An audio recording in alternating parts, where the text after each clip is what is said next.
Welcome back, everybody, to Rams Up, your favorite LA Rams podcast. You can also follow us on YouTube. Got some great video content. Our YouTube handle is at LA Rams Up. You can follow us on Instagram as well.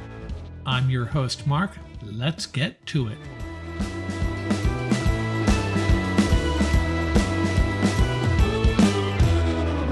Welcome back, everybody. Episode 197 of Rams Up. And I have a special interview for you today, as promised. The legendary sports talk host, Lee Hacksaw Hamilton, joining me for about a half an hour. We go back to the heyday of his show, starting in the 1990s, and he's still at it. One of my favorite sports talk hosts of all time. If you want information, Hacksaw is your guy. So that's coming up after we get through some Ram notes here. Rams minicamp over. They'll kick off training camp at UC Irvine July 29th through August 10th. Not every day. Check their schedule, though. They'll have a bunch that are open to the public, of course. Those sessions start at 12:30. If you plan on going, the gates open around 11 o'clock. And one of my regular guests, Scott Richmond, will be attending one of those training sessions, and he'll report back to us, giving us a first-hand report of what's going on at Rams training camp. The Rams waived kicker Christopher Dunn. I thought he was the front runner for that job, his job to lose, and, well, he lost it. That leaves Tanner Brown as the only kicker on the roster. Now, Ethan Evans, he can boom kickoffs, but they're going to have to add another kicker, I would think, before training camp. Unless they've already fallen in love with Tanner Brown, maybe that's the case. And they also cut defensive back Colin Duncan. So mini-camp's over, and you can only learn so much from mini-camps and from some of these inside reports and the various press conferences and interviews with some of the coaches. But I've identified 12 guys whose stock is up. And 1, 2, and 3 are the three defensive backs, Kobe Durant, Darion Kendrick, and Russ Yeast. McVay mentioned all three of these guys going to be integral parts of this defense. He's counting on them to contribute big time, and I suspect all three of these guys may be already cemented in as starters for opening day. Now, a lot can happen between now and opening day, but McVay loves the swag these guys bring. McVay obviously counting on these guys to be leaders of this defense. Who else's stock is up? Number 4, Cam Akers. McVay calling him out as an integral part of this 2023 offense. We kind of expected that, but we did have our doubts after what happened with him last year.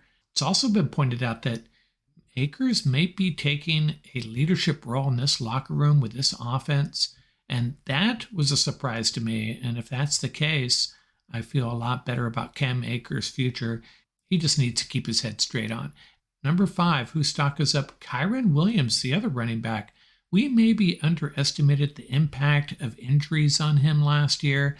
I was guilty of maybe writing him off, disappointed that the Rams weren't getting him involved in the offense, given the situation late in the season especially. Kind of thinking maybe Zach Evans is going to leapfrog Williams into that number 2 spot.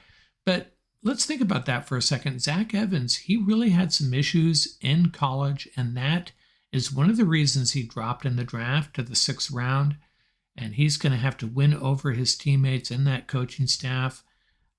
In the meantime, let's leave Kyren Williams as the number 2 running back. How about that? Number 6, well, when an undrafted free agent from Youngstown State gets mentioned by the head coach in the day 1 press conference, that's something. That's a little special. And I'm talking about Mike McAllister. I originally thought this guy was just going to be camp fodder for some of these other players, but he turned some heads, McVay's head especially, and that's the one that counts the most. Now, we got a big group of healthy offensive linemen coming back, so McAllister has his work cut out trying to make this roster, but maybe there is a chance. Maybe there's a chance McAllister earns a spot on this roster. Still a long shot, but stock's got to be up given McVay's comments. Who else's stock is up? Well, number 7, Tanner Brown's stock has to be up. I mean, he's the only kicker now with Christopher Dunn cut, so that's kind of obvious. And number 8, Ethan Evans, the punter. reportedly booming kicks. I'm ready to say it, man. Johnny Who, Ethan Evans, looking like the real deal. Number 9, Kobe Turner's stock is up. He was reportedly outstanding throughout minicamp. And number 10, another defensive lineman, Marquise Copeland. He was really flashing reportedly. And we also have these reports that the Rams are going to rotate their defensive line more than in the past. So Copeland will definitely be a big part of that. Number 11, Matthew Stafford's stock is up. Man, he looks lean, mean, and as healthy as we have seen him as a Los Angeles Ram. What a difference it's going to make. Think about where he was last year, not even throwing. And as McVay said, the difference is night and day between Stafford 2022 minicamp and the 2023 version. That's something for Ram fans to be really excited about. And number 12, who else the stock is up? The last guy on this list.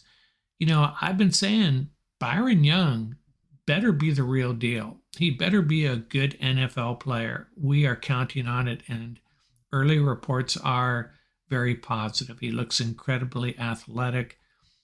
McVay saying he looks chiseled out of granite out there, relentless motor, conscientious, and perhaps most importantly, very coachable. Coachable as hell, I think is how McVay put it. So that's really good news. Stock is up in all 12 of these guys. Good reports out of minicamp. You can only learn so much. That's just a few little tidbits of information coming out of camp that should make Ram fans feel a little bit better about their 2023 prospects. Some Ram ruminations from across the internet. Pro Football Focus ranking the Rams wide receiver core, receiving core really, that's including tight ends, as the 14th best in the league. I'm okay with that. Trevor Sikkema, hopefully I'm pronouncing that right, he was the one that wrote this up, and kind of saying what I've been saying. If you discount Cooper Kupp, this unit is not very good, but you can't rate a unit with Cooper Kupp in the bottom half of the league. It's just not happening. Remember, it was only 2 years ago that Cooper Kupp had that insane year. Article also called out Van Jefferson as a solid player, Tyler Higbee as an underrated tight end. But it's all about Cooper Kupp, and I kind of agree with that.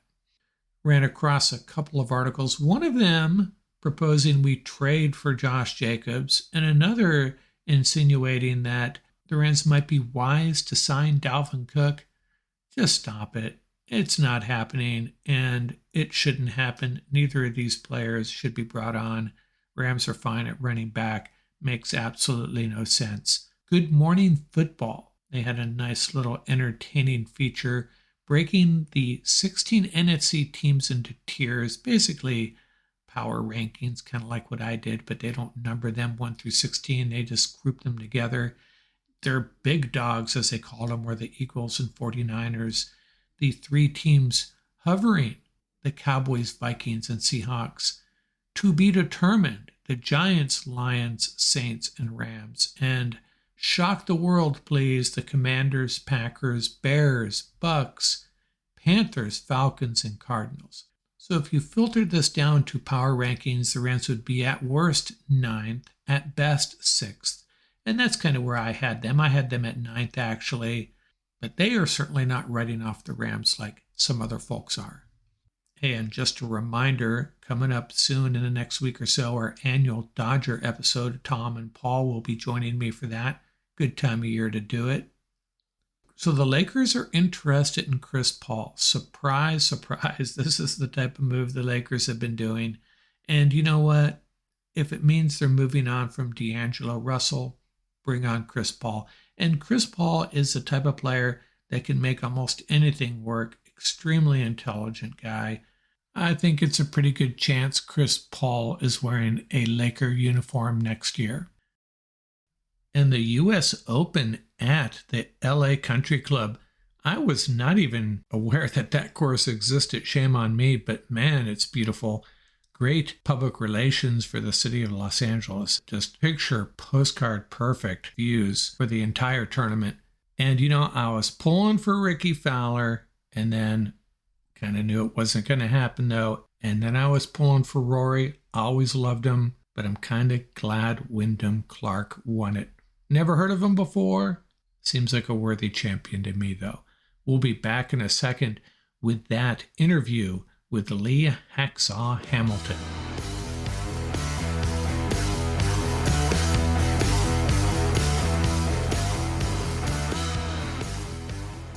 Hi, this is Mariah from Rams Up. Don't forget to like and subscribe.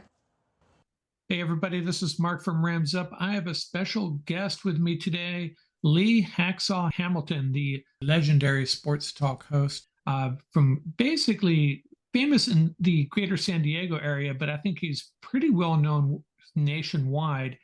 How you doing, Lee? Nice to chat with you, Mark. Yeah, we did sports talk radio back in the day on the legendary Extra Sports 690, which I think is probably how you discovered me.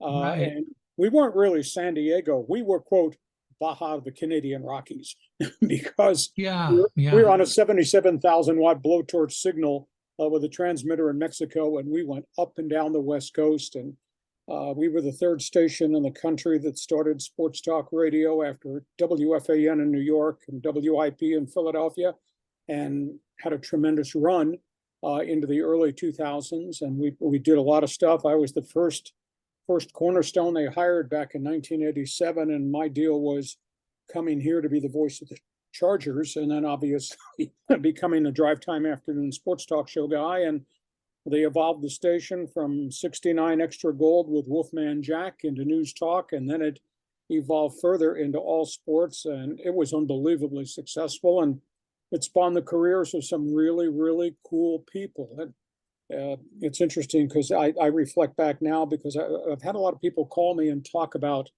how iconic Extra 690 was, Mark. And when we were doing it, we were working so hard, we didn't have any time to realize the standard, the barrier that we had set.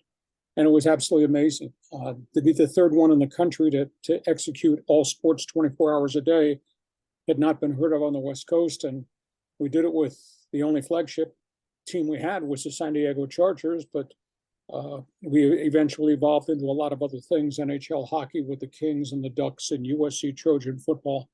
And we had a tremendous run doing it, but it was kind of by accident. The owner of the station had a vision.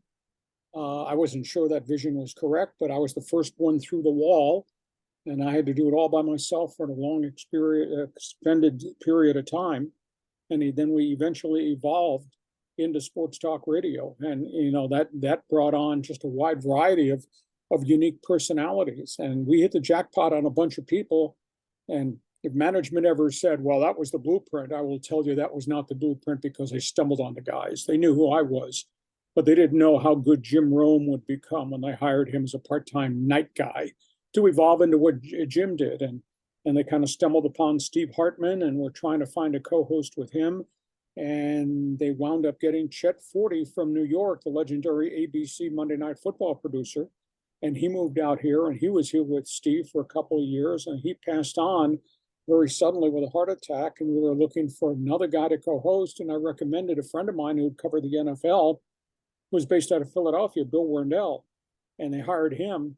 And Steve Hartman, Chet Forty, Steve Hartman, Bill Wernell became the Loose Cannons, and that had its own identity. And our morning show, they bounced around a lot of different people, and they finally settled on Mason in Ireland, and that worked for a while. And those guys left to go to Los Angeles, and for John Ireland is now the radio voice of the LA Lakers. Right. And they flipped from that into Scott and BR, kind of an all football show with Scott Kaplan and Billy Ray Smith, two former NFL guys, and that worked really well. So it wasn't by design, but they just kept finding people. And a lot of the national people that I've talked to about 690 want to know why I thought it worked, Mark. And I'll just give you a quick response, and then I'll have you react. But I thought it worked because every day part was different. Every day part had a different agenda. Every day part had a different persona. And the morning show was kind of offbeat, and that was okay. But they were doing sports, but it was offbeat. And Jim Rome obviously appealed to a different clientele, and that was great. And the Loose Cannons, the coolest part about that, and I told the owner, I said, this is going to work, because you had Steve Hartman, who came out of Los Angeles, was young guy, West Coast guy, Chet Forte was old school East Coast guy, and they were so polar opposite, and they'd talk and they'd clash and they'd argue, and it was just cool. And then when Chet suddenly passed on, I introduced him to Philly Billy, and the same thing happened again. East Coast, West Coast, young, old, was good radio. And I was the first to do it in my day part, and I was the internet before the internet in terms of information and tons of stuff that nobody really had access to, and because I knew how to network with people. That's the bottom line of how we got good so quick and how we stayed for such a long period of time. The saddest part was the way it ended when Clear Channel Radio came in and bought up all the stations in San Diego, and then elected not to stay in the business of Mexican radio because it was expensive, and they dropped us. And they cut virtually all the talent loose, and they tried to take the idea of what we were doing to Los Angeles. And it didn't really work out because we were the first to do it, and they didn't take everybody with them. So that's why it went away. But so it was a phenomenal run. I think it went from 1987, I want to say, to maybe 2002. And then iHeart Clear Channel gave up the program license in Mexico, and the station went away. And they started to try to do their own thing with sports talk radio and a couple different signals in LA, but it has never, ever been the same. So we were the first through the wall, and we really did it. And I happen to think we really did it good. Very, very, very different time in the industry. That's exactly right. And when I became a big fan of your show was, if I take it back to the late 1990s, the Rams had left LA for St. Louis. We really didn't have, there were no podcasts. The internet was in its infancy. And I remember in, like August of every year, when all the NFL teams are in training camp, I would walk out to my car to drive home from work, and I'd go to 690. I don't know if it was like 4 or 5 o'clock. And the first 20 minutes of your show, maybe even more, you would just do a data dump of every camp, every team. And that's what I loved about it. I was just desperate for any tidbit of Rams news, and you delivered pretty much every day. And that's what I was going to ask you is, you mentioned your ability to network.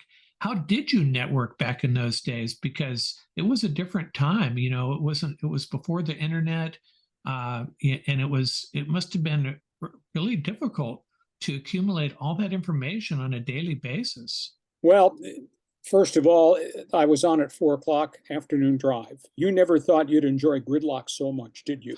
Right. So that was the item one.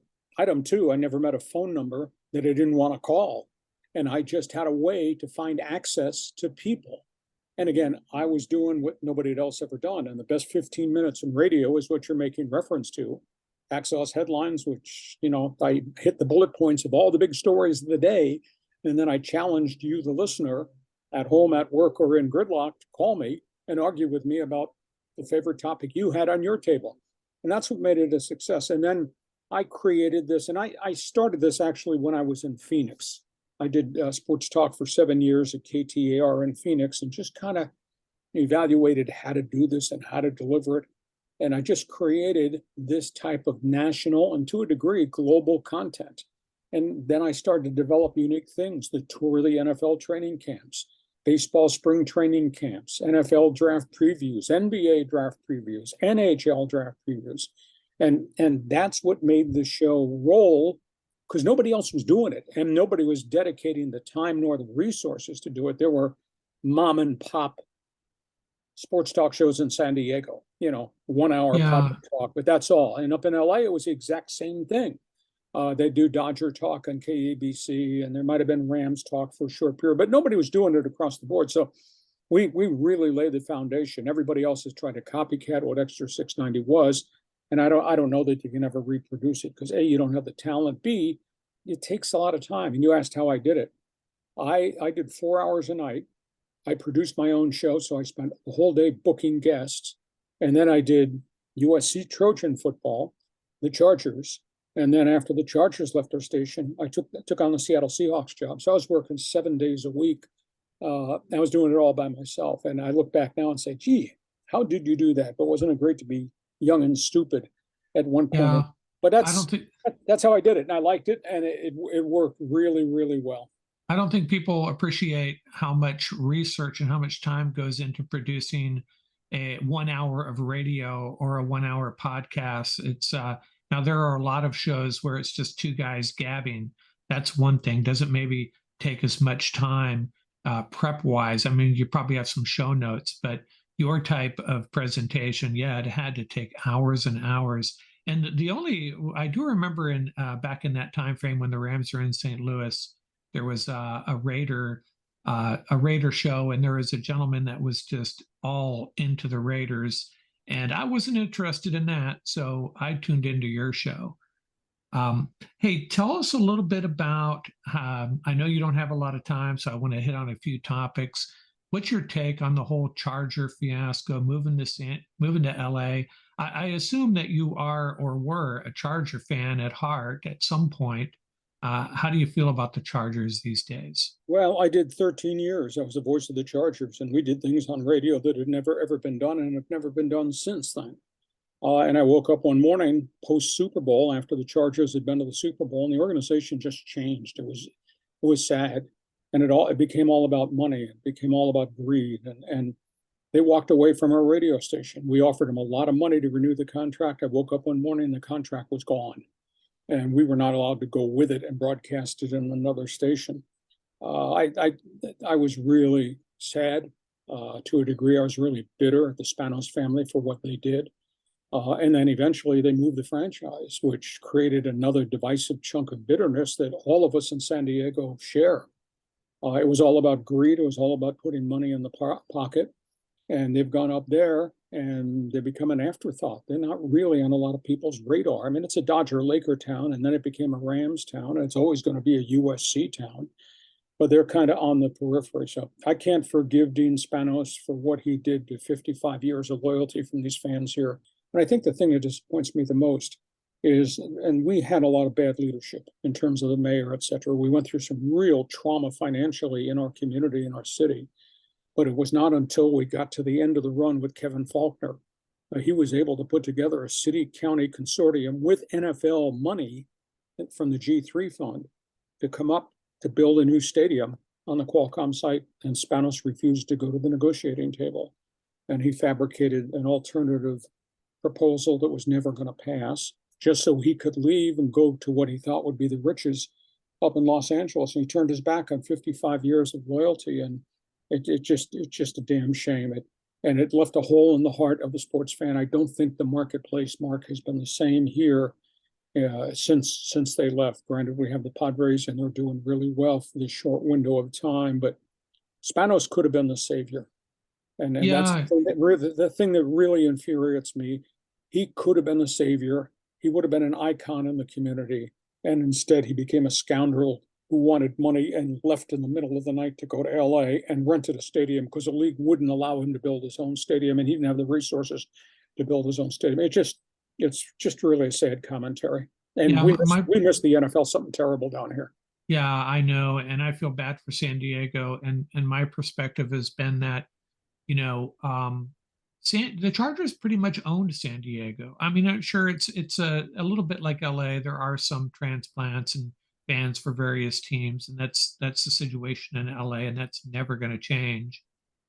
There's Steeler fans, Packer fans, Raider fans, Jet fans, you name it. The fans are there in LA and to a lesser degree in San Diego. But when I came to San Diego, it was different from LA in that everybody's wearing Charger jerseys. There's just Chargers everywhere, and it's great. And I feel I've never was necessarily a Charger fan, but I certainly didn't have any strong feeling against them either. And I've always wanted them to do well. And I know a lot of former Charger fans that, yeah, they're still hurting. They're really hurting. It's a shame. Yeah, it is. And I mean, it's probably the same feel for when Georgia Frontiere took the Rams out of LA and moved them to St. Louis. And the difference is then you got Stan Kroenke, who's brought them back to Los Angeles and won a Super Bowl and built an unbelievable stadium. So, LA fans probably feel a little bit better right now. There's no NFL franchise coming back here because there's no stadium here. And I don't know, just because of the economics and the way our community is wired, that we're ever going to build a stadium here. And that's really sad. But Had a great run. There were a couple of really good eras of Chargers football in the old AFL, and then obviously the Air Coryell era in the short window. I mean, I did the games for 13 years. We had a bunch of bad football, but we got to the Super Bowl under Bobby Ross, and then the Marty Schottenheimer era, in which they got close with Rivers and Tomlinson and that great team to get into the Super Bowl. Never quite got there, and then it's obviously been a downward cycle since then. And then they left town. So, like I say, there's a hole in the heart of a lot of NFL fans here in San Diego. Yeah, the Chargers have a great history. And like I said, I'm very close to a lot of Charger fans. And yeah, a lot of exciting games. I think the Charger fan base has probably been through more heartbreak, especially end of game heartbreak, than any franchise. But yeah, they've had a really, really tough run. I'll say this though, in all franchises, that's cyclical. You'll do well, then you won't do well. But to be part of a community in which this goes from bad football to really good football to a team going to the Super Bowl, it galvanized the community. And even though Steve Young blew us out in the Super Bowl with 6 touchdown passes for the 49ers in that game in 1995, the journey to the Super Bowl is what everybody remembers here in our community. So it's just too bad that it's gone. I'll wrap up this question by saying this. The bulk of us down here in San Diego hope that Justin Herbert, the quarterback, goes 17-0. And everybody here in San Diego hopes Gene Spanos goes 0-17. Period, exclamation point. Yeah, that's a good way of putting it. Okay, hey, do you want to share with our audience what you're up to now and how they can find you on online, podcasts, Twitter and such? Well, did sports talk radio in this market for 28 years, been doing TV sports anchor work part-time for 6 years. On KUSI, I do a Saturday sports package. The big thing is I started my own website about a decade ago, and it's all written. And if you like the stuff that I did on Sports Talk Radio in terms of all the data and information, you'll like my website. It's leehacksawhamilton.com. You can subscribe to it. It's absolutely free, so you'll get the alerts when I post. I write every night on the website, so it's there first thing in the morning. And I just started a podcast. I don't know how this works, but it's blowing up. I do the content and all the creative graphics. I have another guy as my co-host who does all the infrastructure IT stuff. And it's on YouTube, it's on Facebook, it's on Twitter, it's on Instagram, it's everywhere. It's just Lee Hacksaw Hamilton -sports, which will get you to my podcast, do a couple podcasts a week, plus stuff that we add to the podcast during the course of the week. It's taken off. It's just really kind of cool. So that's the way my brand is still out there in front of the community. That's good to know. I'm glad to hear that. Like I say, you were my conduit to Rams information for several years, and I always appreciated that. And it's been great chatting with you. I really appreciate your time. It was nice getting caught up. Mark, I appreciate it. And when they get to training camp, the end of July, if you want to do a little Rams, Raiders, Chargers talk, hook up with me and we'll do it again for all your followers. Hey, maybe right after that Rams Chargers preseason game on August 12th. That would be a good time to do it. Okay, Lee, thanks a lot for your time, and we'll catch up to you another time later in the summer. Mark, I appreciate it. You get a chance, check the website, and definitely check my podcast. It's really different. You'll like it, though. Nice to be with you. Thanks again. Yeah. Okay, have a good day. Okay, Mark, thank you.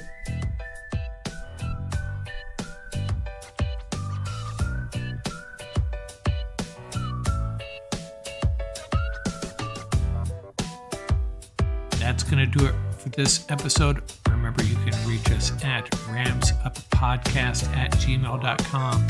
Visit our website at ramsup.com. And don't forget about our YouTube channel. Our handle is at laramsup.com. Till next time, keep the horns up, stay safe, and have fun out there. Music courtesy of the YouTube audio library. Tracks featuring Bar Crawl by Track Tribe.